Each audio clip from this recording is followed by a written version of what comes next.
Hi there. I'm Armin Razavi, and I'm here with Tudor Toma for the next episode of the Conversations on AI podcast. We'd like to talk about AI in health. Before we get started, Tudor, do you want to introduce yourself and what you do, what your background is, and how you got into AI? What does it all mean? Over to you, Tudor. Armin, thank you very much for the invitation. I'm a respiratory consultant. I work in a busy district hospital here in London, in Southeast London. I've been working in this hospital for a long time. I'm originally from Romania, so I trained initially in Romania, and then I came to London to do a PhD in interventional pulmonology at Brompton at Imperial College. And that PhD opened up my mind to research, to new methods, to a more scientific way of doing medicine, which I continue to apply in my in my current practice. But of course, the priorities have shifted. So at the moment, I'm at the forefront of the diagnosis, admissions, getting the solving the problems for the patients who are admitted. That open up again the interest to this new methods, to AI in the end on how we solve problems in medicine. Um, yeah, I mean, maybe it's not the best, structured story of my CV, but this is where I am. I got into AI because I need to justify that in a way, and to establish why am I doing this and not somebody else. So first of all, my training before medicine was, when I went into medicine, I came from a mathematical background. So I liked very much mathematics, but I didn't have the chance to use it in medicine that much until I realized that the AI systems are using mathematical models, and that open up and made me to be very interested in AI.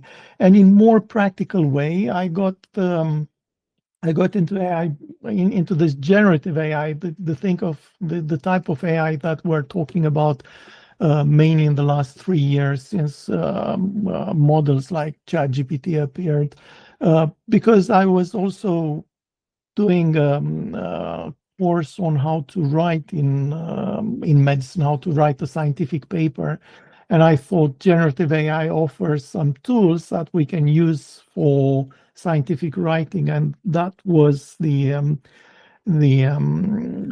way I try to understand better how generative AI works, and everything came together with mathematics, with methodology in writing, with methodology in AI, in generative AI, and with clinical medicine in the end, which is again problem solving using a specific model, mental model, which AI can support as well. Yeah. So we met a couple of weeks ago at the Conversations on AI for about human health. Before we get into any of that, for the people like myself who are not into medicine, can you explain what does a consultant respiratory physician actually do? What's your day-to-day like, and what kind of people do you meet, and what is it that you're a consultant on? Yes, as a respiratory consultant, you can do many things in a hospital.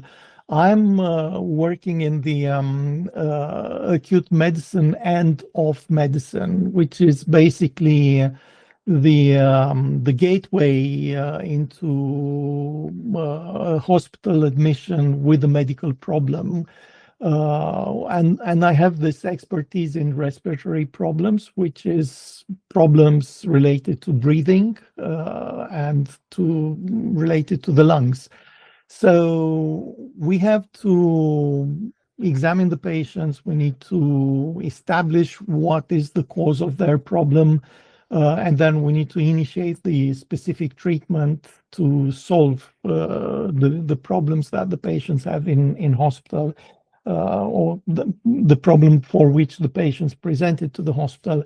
With acute medicine in particular, it's a more sort of general approach, the initial approach. I mean, we see patients not only with respiratory problems, but we see patients with any medical problem. And when I say a medical problem, I'm referring to the part of medicine that is dealing with tablets and with medications rather than a surgical problem, which would be dealt with by somebody who needs to cut open a patient and sort out the problem by doing a surgical procedure.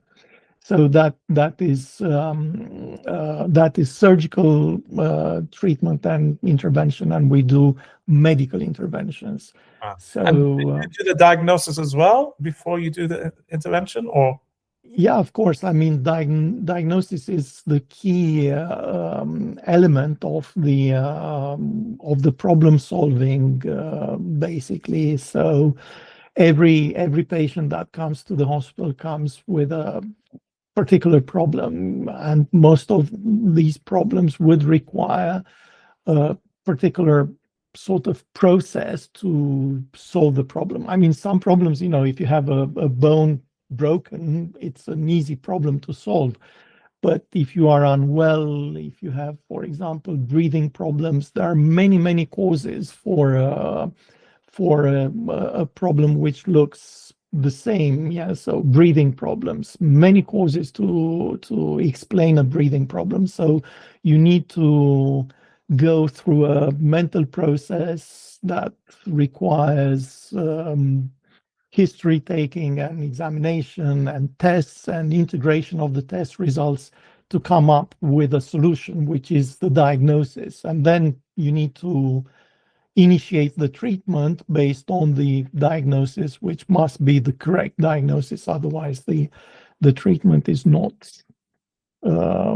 effective. And then is the monitoring, and then the dealing with the complications and so on.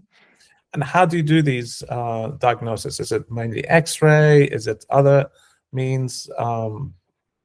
Yeah, we basically work with information, and most of the information is we call it the imperfect information, because it has a probability coefficient of being correct. Yeah, so for example, the history of a symptom, it's the history that the patient remembers, and sometimes he remembers correctly every element of the history. Sometimes is like, we're humans and we don't remember everything and we don't express everything. So we collect that information mentally and we assign some probabilities with a certain pattern of being associated with a condition, and then we do the examination. So the clinical examination is a more objective.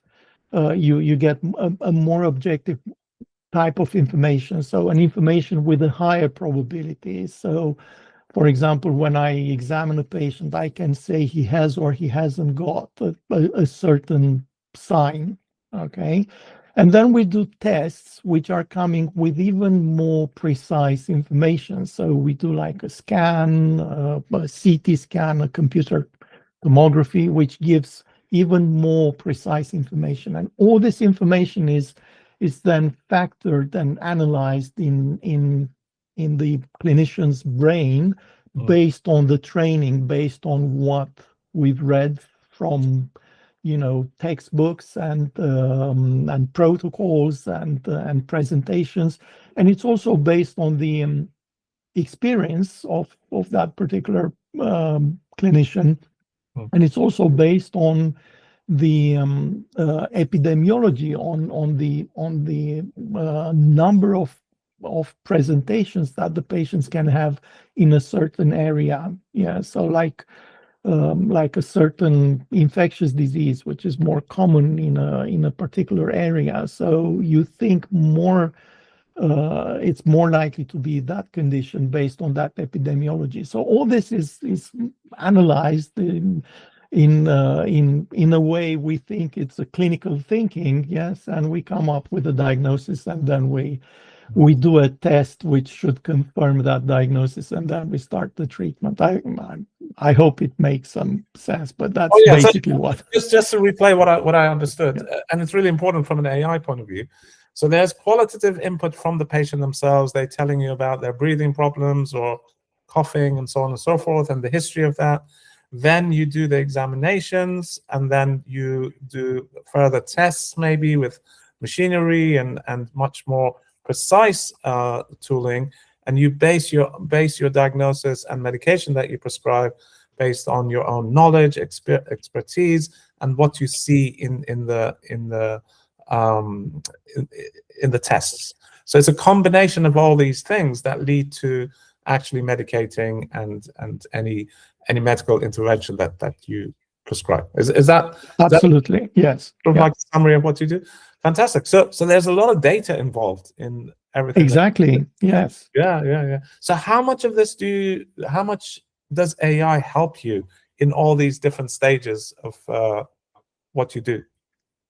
Well, theoretically, it should help you a lot, but in reality, I don't think we are in the current clinical practice. We're not yet there. I think we need to go a step backwards and see where we actually use AI in current clinical practice and what type of AI we are using. And the reality is that at the moment, we are using a type of predictive AI, which is not necessarily the AI that mimics the way we think in clinical diagnosis. Generative AI, I think it's more similar to the way we think problem in clinical terms. And we can get to that. But if we're talking about where are we using AI at the moment, and we use this on a daily basis, is, for example, in image interpretation and image recognition. So we are using this type of predictive AI. Predictive AI, in very simple terms, is basically an analysis of a large database of images by the machine, and the machine learns to differentiate between good images and bad images. And then when you come with your image, the machine will be able to predict if your image is good or bad based on this large database.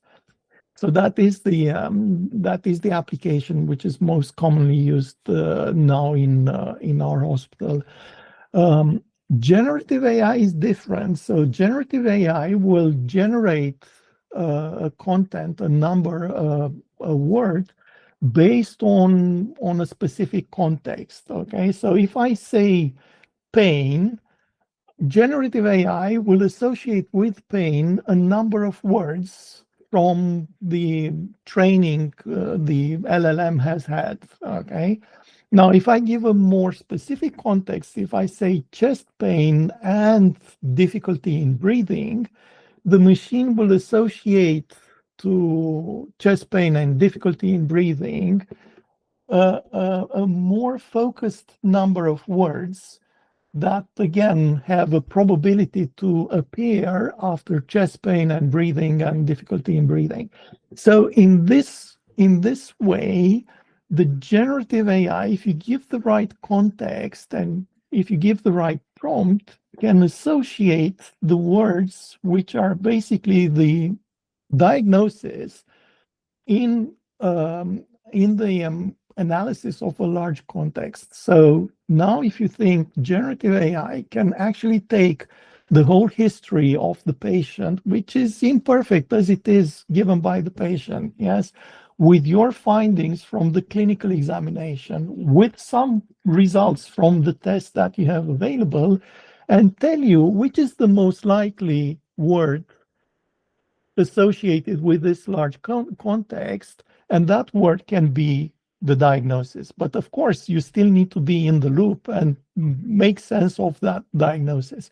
So the applications that I've seen for generative AI in giving you the right diagnosis are based on this mechanism, and they vary in the quality of the outcome depending on how the prompt is given, on the model capacity, on the large language model that is used to analyze this information. And this is basically ongoing work and research. We were not using this currently in the clinical practice. We're using it for training, for simulation, for discussions on a specific simulated case, but it's not currently used in the day-to-day clinical problem solving. But it will probably be used because it's very powerful. Yeah, because I guess this is where I get a little bit confused about this. So you're saying that you're there's probabilistic approach to scans and data, that you can visualizations of lungs and so on and so forth, which machines can probably do better than humans can, because they can see patterns a lot faster than humans can. But then when it comes to actual diagnosis, it's based on your knowledge and expertise and seeing it firsthand in the real world. Can LLMs actually merge that probabilistic machine learning data, that the predictions, with things that they've seen in textbooks or things that you've trained them with about how to diagnose a human being based on expertise and knowledge and experience? Can those two things work together? I think, I mean, it's clearly that they can, but it's also important to acknowledge that the machine still have some limitation. The human brain has the capacity to do some shortcuts in thinking that the machine doesn't have, is not able to do that at the moment. And the simple example I will give you is this. So if I see, for example, a patient in London, I mean, maybe London, but let's say London, okay, who presents with chest pain, with fever, with cough, I will think of simple pneumonia, yes, because the probability is that this is more likely to be pneumonia based on this symptoms. And this is what the textbook will say, and this is what the machine will say if you give the exact symptoms. But if I know that the patient, for example, is coming from a country with a high incidence of tuberculosis, I will automatically think this is probably pneumonia, but maybe it is tuberculosis, and maybe the machine will not be able to do that probabilistic computation without seeing the patient or without noticing that the patient is actually from a country with a high incidence of TB. Yes, so these kind of clinical elements, and sometimes there are subtle things that you observe to a patient. You may observe the color of the skin. You may observe the color, the shape of the nails. So little things that the machine cannot see at the moment, and that's why you still need to have the human in the loop. Yes, you need to have the clinician who knows how to examine the patient. You need to have the clinician who knows to evaluate if the solutions given by the machine are correct or not. And that applies not only to this type of generative AI, but also to what we see with the predictive AI, with the X-rays, with the image interpretation. So again, the machine can say this is a fracture, and in reality, there is no reason for that patient to have a fracture. You go, you examine, there is no pain, there isn't anything to to say that the patient has a fracture. So I don't think we will be able to use AI definitely much more as a tool, but it will still be a stethoscope for us. You still need to have the clinician, and I'm not saying you need to be a doctor. You need to be a healthcare professional with experience in that field, yes, to be able to use this efficiently. And moreover, the patients want to know that there is a healthcare professional who is analyzing this information. I think I haven't seen patients who are extremely happy to know that they've been examined by a machine, they've been diagnosed by a machine, and there was no human input involved into that. There's two lines of questioning. I'd like to go further into that, but let's first take about what you talked about, errors and regulation. And I think this is something, a theme that came up in the talk that we had a couple of weeks ago. How do we make sure that there's accountability when AI makes decisions that are with errors? So when humans make errors, and they do, they're held accountable, especially in a medical situation. There's so many protocols, and let's face it, there are mistakes, and they're held accountable for it. But how do we regulate in a coherent and easy to understand way to make sure that AI isn't making errors, or if they are, that it's captured? Yes, it's a very topical thing in debate and in discussion. And I think it all stems from the correct or the incorrect understanding of what AI is and what it can do. So if you see and if you understand that AI is just a tool, yes, so if you think that AI is just another scan and not a human-like scan, then it's easy to see how you can regulate, how you can govern the whole process, because it's also the accountability is with the person who is using this tool and with the person who is actually giving the results of the tool to a patient. Yeah, so it's not the tool's fault that there is an error. It's the person who operates the tool or the person who interprets the tool's result to end up with an error. So that is resolved through training, through discussion, debates. In the same way we deal with complications and with the errors in current practice with the tools that we have available. So with everything else except AI, we have a very rigorous process in medicine, to deal with the errors and with the problems. If you then don't understand what AI is and you think AI is some kind of black box that will start function by itself and it will start giving and do things by itself, then of course it's difficult. Whom should I blame? Should I go and speak with the person who wrote the software, with the person who did the training of the large language model, with the person who brought the bloody black box into our service, and that complicates things. I'm trying to keep it simple and to think it is just a basic tool, and that comes again from the mathematical understanding that AI, it's actually not intelligence, it's actually intuition. Yeah, so if you think AI as artificial intuition rather than artificial intelligence, then everything becomes easier and simple to understand. So the key element here is education. Yeah, so let's talk more about AI with the doctors, with people who don't maybe have an understanding of mathematics, And let's clarify what is in this black box. How does AI work?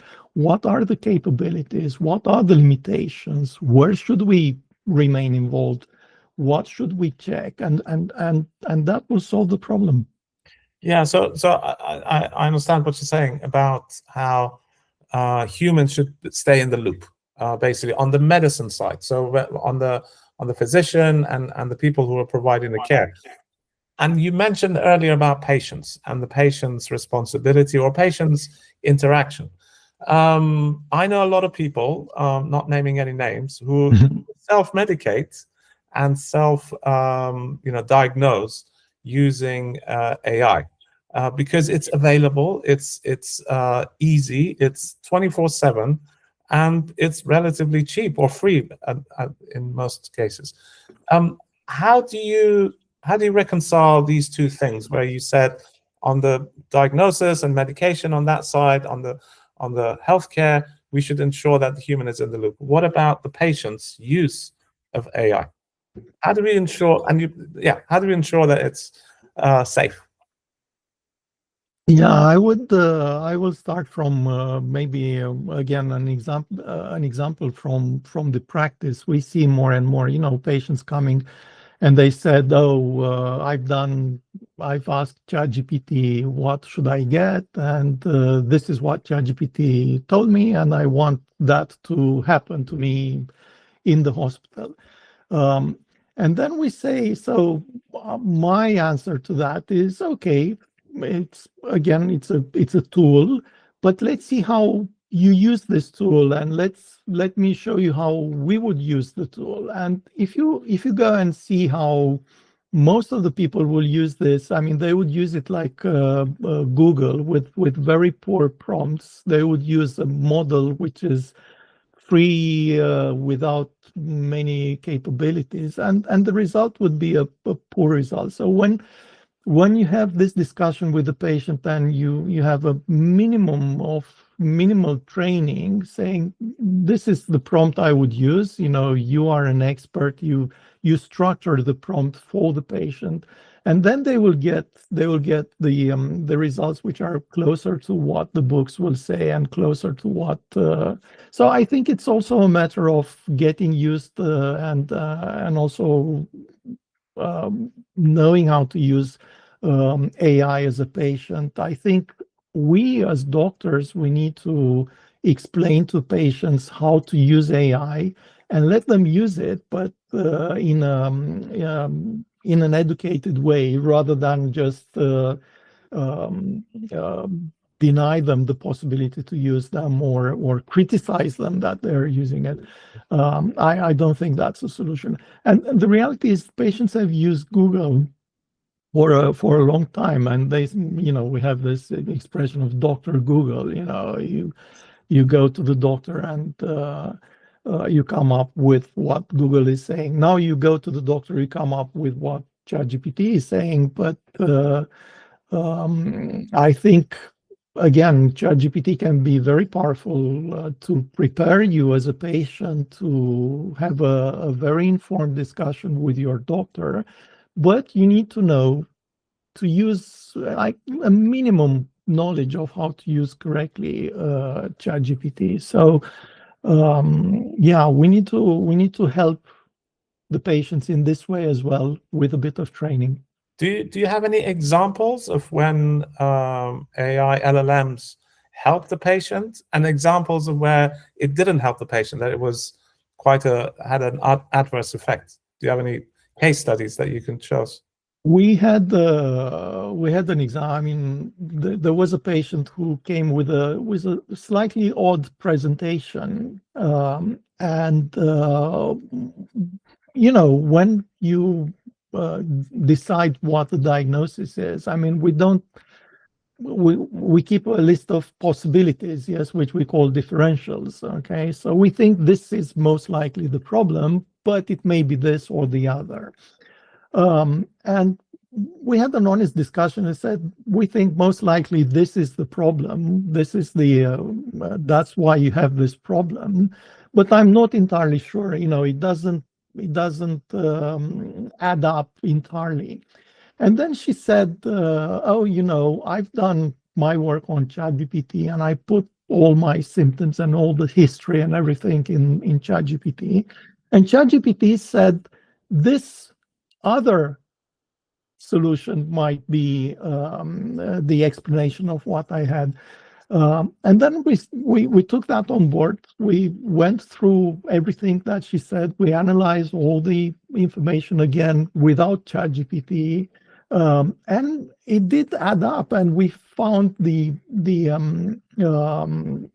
evidence for evidence to support this very rare combination of symptoms and problems to explain her case. And actually it helped her. Yeah, so she came to us with a solution which she picked up from ChatGPT by feeding a much larger context in her time to ChatGPT, and ChatGPT gave a probability based on that context, which we didn't think as being the main probability.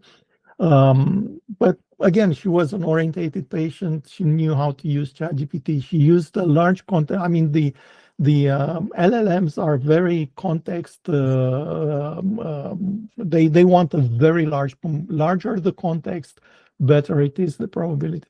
And then, I mean, there are other examples.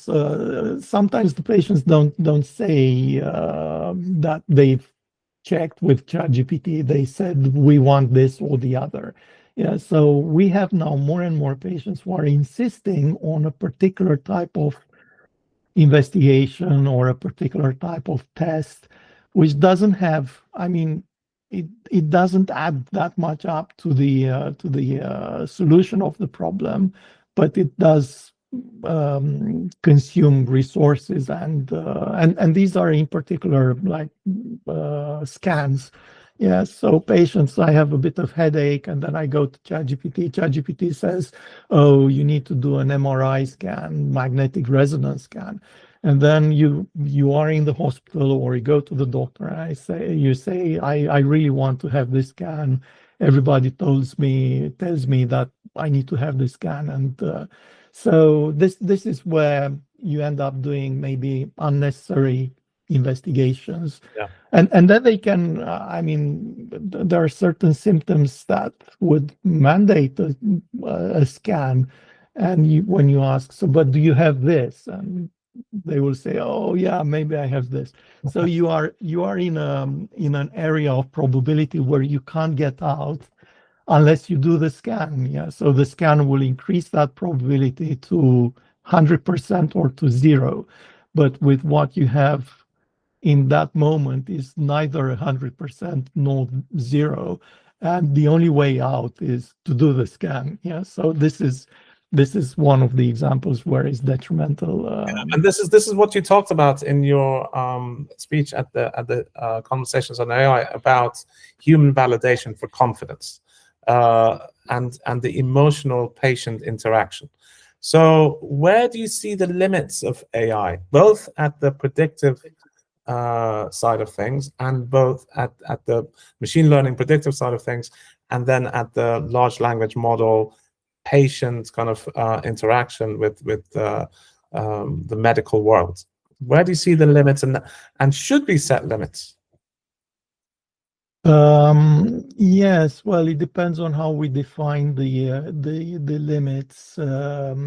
So, for example, at the moment, I think we're seeing more and more applications. So, for example, predictive AI.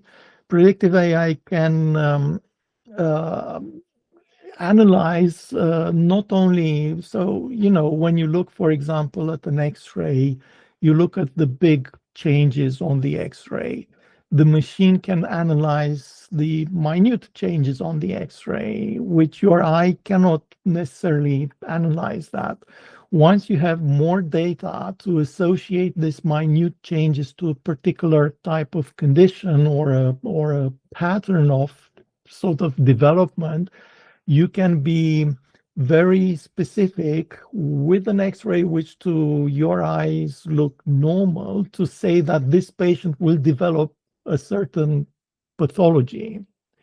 So I think the AI is very powerful. The predictive AI will become even more powerful, so powerful that we will basically look at an X-ray. 100 radiologists will say is normal, and the machine will say, no, guys, this is abnormal because this, and that. Okay. With the generative AI, I think I think the limits are related to hallucinations. Yes, you end up with totally made up uh, sort of probabilities which are not related to the reality. And the other thing is, perhaps with both, is to rely entirely on it's very easy to let AI to tell you what is the diagnosis in a complex patient. Yes. So then I will use AI for all my patients. I will not end up thinking at all. And then you de-skill. So I think that's a risk, that's a limitation. And I think we need to still be extremely heavily involved in the whole thought process to remain on the ball with the problems. Otherwise, it's very easy probably to de-skill in certain areas. That's a really interesting point. But just focusing on that clinical oversight that you were talking about, how important is that as maybe clinicians become de-skilled of diagnosing through X-rays, and machines take over that area? Of course, you need a second opinion. You need that expertise and world knowledge from the clinician. Where do you see how can we maintain that clinical oversight effectively to bring confidence to the patients? But there's Yeah, I think I don't know. Basically, we'll have to see. It will be a different type of clinical oversight, probably. At the moment, for example, my time when I started medicine, all the X-rays were reported by a consultant radiologist. With time, with experience, you get the consultant radiologist to report the complex X-rays, while you have people who would be able to report the basic X-rays without being necessarily consultant radiologists. So maybe it will be the same with AI. I mean, AI will report the very basic, and then there'll be question marks, and then you will have to be involved in clarifying those question marks. I honestly don't know. I think we're going through a very rapid and complex transformational change in the way we basically do medicine, and we will have to. I think we'll have to work out a method which will be safe and sound for the patients, and we will take the good positive elements from this tool, which is AI, and we will still carry on and integrate the whole clinical picture with the complex cases. Human nature is very is full of surprises. Yes, I mean, it's predictable up to a point, but there is a percentage. I don't know if it's 10%, if it's 5%, if it's 1%, which remains totally unpredictable and totally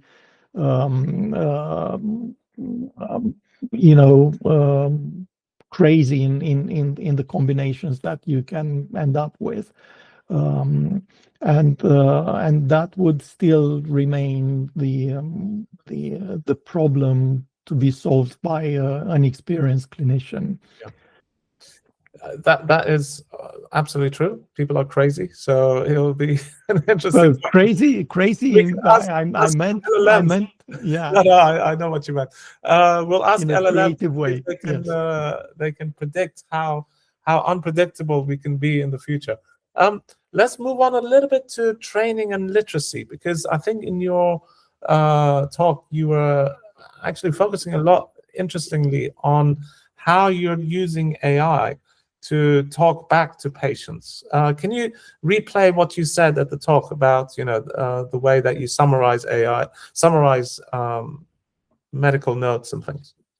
Yeah, so we discussed about this generative AI use of context. So basically, if you take a given context and you give it to generative AI, that context can be formatted, can be reproduced in a different voice, in a different style, in a different language, based on the probabilities the machine is using. And this is again a very powerful tool that this type of AI is giving to us. So I can take a medical report written in a very specific medical language, and AI can translate that medical language into a language that is understood by a 5-year-old, by a 10-year-old, by a 20-year-old in different languages. Yes. And that is again based on the capabilities of this large LLM. So the tool which we have available now is to be able to translate the complex medical lingo that we are using in between professionals into a language that is totally understandable by a person who doesn't have any medical education. And this is not only for medicine, it's also for legal documents as well, and for any other sort of professional language.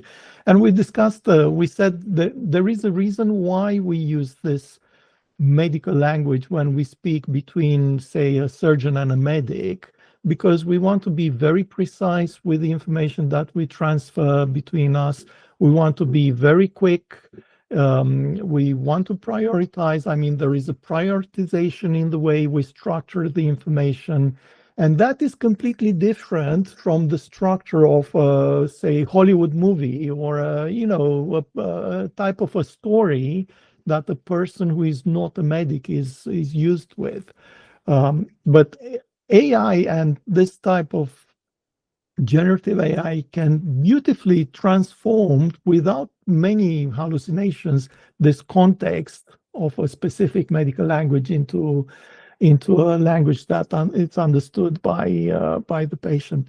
So we've tried that. I mean, we've made an application to translate, to depersonalize the information, translated into a language which is suitable for a person who is like 16-year-old or 12-year-old to understand. And we've tested with different types of reports. The results are good, but the patients, so the feedback from the patient was that they will still want to have a healthcare, like a doctor or a healthcare professional, to say that the translation is correct. Yes, rather than just use it by themselves and not having this this professional in mind. However, that is different for different age groups. Yes, so the younger generation will prefer. I mean, they would not care that much if there is still a doctor reading. If they have a good application that is translating the results, then they're happy with that. The more mature generation is a little bit more concerned about just an automatic translation like this, and that's probably because we've been exposed to the Google translation, which was rubbish for many years, but now it's very good. So if you go to Google and translate any document it's very good. So this is the story, and it's not only the translation. So you can say, look, this patient has, and this is used for simulation, is very helpful for simulating and training the doctors. Yeah. So how would you add a patient perspective to what you want to communicate to the patient? Okay. So I have a complex diagnosis, a bad outcome to express to this patient. Show me what the patient would read from what I'm telling to the patient. Yes, and the LLM is giving you the patient perspective and is saying, okay, this is something I understand, this is something I don't understand. And then you can train the doctor, you can train yourself to be more a better communicator, and so I think it's very good for that. Yeah, that's fantastic. Conversely, do you think today or tomorrow, medical students will have to change the way they learn about medicine because of AI? Because both at the predictive machine learning level and both in terms of how to communicate with patients or how to deal with large language models that effectively are changing the way that we interact with medicine. Yes, again, a very complex question that the education in general needs to solve. How do you teach the new? What do you teach? How do you examine the new generation when you have AI? All this teaching based on memorizing stuff is probably obsolete. I mean, it was in the past anyway. You could go to Google and find out the information, but now it's even worse. Yes, I mean, Google can write, not Google, the AI can write your thesis, you write your essay. It's so how do you test, how do you train? I think again, if we step back and look at what this AI, so this AI is a tool for problem solving. So let's teach the students to problem solve. Okay, let's give them complex problems and say to them, use whatever you want, but solve me this problem. Yes, so solve the shortness of breath in this patient with whatever you want, and show me then how you solve that problem.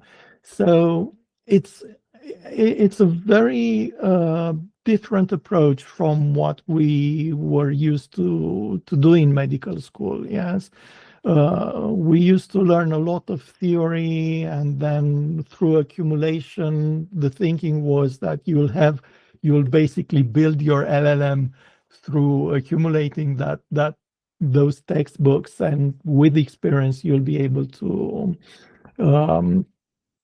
solve these problems to the patients. So I think problem solving is going to be much more relevant, and the workflow, for example, workflow optimization. So, okay, you have to solve this problem, but what is the most effective workflow to solve this problem? And this is what the student will need to discover and to bring back to me as a result of his discovery process. Yes. I don't think we are there yet. I think I am still seeing exams based on multiple choice questions. I mean, what's the point of that? The machine will be able to generate the multiple choice question, will be able to answer the multiple choice question, and what are we testing with that? So there is a bit of inertia in medical education, but there is also I think we will see great change in the way we educate and we test for competency and validate the knowledge. Also, so for example, Notebook LM is a fantastic it is, tool for we learn in different ways. Yes, and Notebook LM can give you the learning in whatever form works. You can have images, you can have podcasts, you can have reports. So that's a reflection of, say, IT companies like Google answering the question of how should we educate people with AI. So I wanted to talk a little bit about one of the articles that I saw on LinkedIn. You seem to have published a lot of articles on LinkedIn, and one of them caught my eye about Occam's razor and AI. So for the listeners who don't know, Occam's razor is a philosophical principle that looks for simplicity. So when faced with multiple competing hypotheses or explanations, the one that makes the fewest assumptions is the simplest, most likely to be. So it doesn't mean that the simplest answer is always true, but it is a good starting point. And in your article, you had mentioned something very catchy that says, in diagnosis, tissue is usually the issue. What does that mean? And can you explain how you see Occam's razor and AI intersect in medicine? So it's a beautiful story. So Ockham was a monk from the village of Ockham, which is here in England. Yes, I think it's in Surrey. And he basically expressed this razor. Razor is like a theorem, like a thing which is true, basically.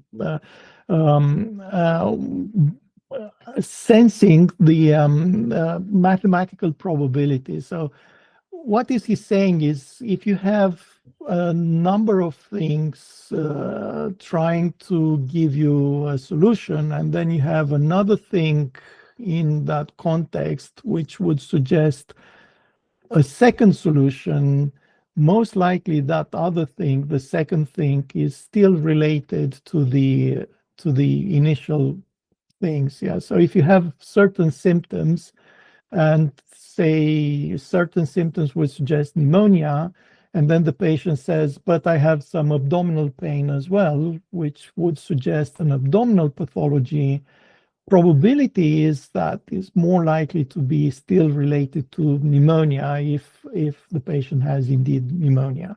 So that is one of the principles we teach and learn in medicine, that we need to unify the symptoms. We need to find a solution for all the symptoms.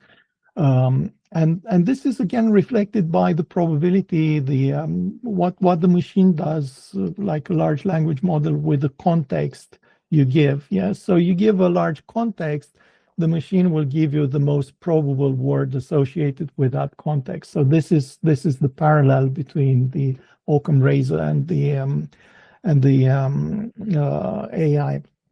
It's also true to say in medicine that there are other razors or theorems, that there is one which says that the patient can have as many conditions as he wants or he likes. Yeah, so it's not impossible to have two conditions. Yes, and that makes you think a little bit more, and this is again where the clinical experience comes into equation.